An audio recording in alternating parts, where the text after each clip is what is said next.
Mesdames, Messieurs, bonjour. Réinventons l'Afrique pour les défis du XXIe siècle. Mais l'héritage colonial, parlons-en. Nous soutenons que dès le départ, l'environnement politique de l'indépendance était un piège. L'Afrique était programmée pour échouer avec des structures déformées, désarticulées, avec une position et un rôle marginal dans l'ordre mondial.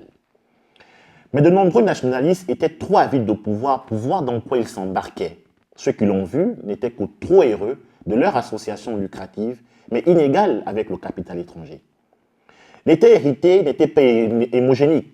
Il n'avait pas la capacité de créer le type d'environnement qui aurait permis aux politiques publiques d'être rationnelles, durables et efficaces. L'Afrique n'a pas hérité d'un environnement propice à la démocratie, à la croissance et au développement.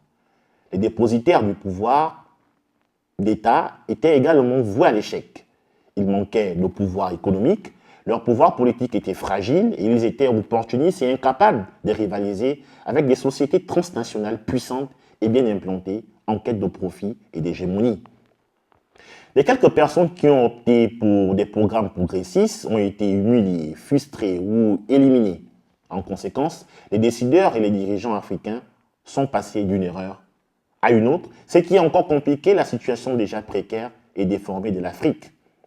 Parce qu'ils étaient capables d'accumuler sur la base des conditions désastreuses existantes, ils ont résisté à tous les appels au changement. La lutte pour le pouvoir est devenue synonyme de survie. Certains ont inscrit leur nom dans leur constitution.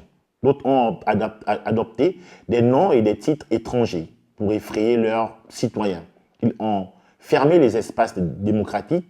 Ils n'ont pas ou très peu pensé à revoir le pacte entre le peuple et l'État. En mettant en place des constitutions qui protégeraient des libertés et garantiraient que la responsabilité, la justice sociale et la démocratie régissent la société dans son ensemble.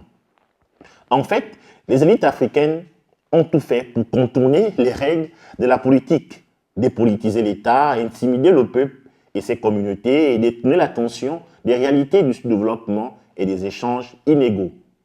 En moins d'une décennie, après l'indépendance politique, la politique irrationnelle a dégénéré en guerre.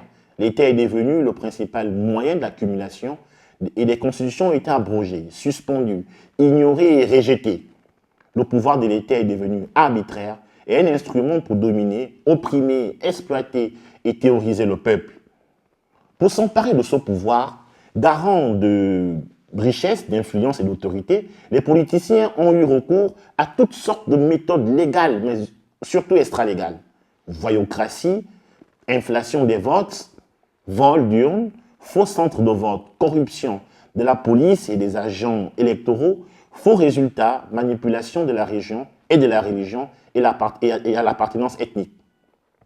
Ces schémas politiques ont gaspillé des ressources rares, des vies, des biens, et ont érodé la crédibilité de l'exécutif qui a organisé les élections, de ceux qui ont été élus, ainsi que des politiques et des lois qu'ils ont produites. L'Afrique est revenue à la case départ.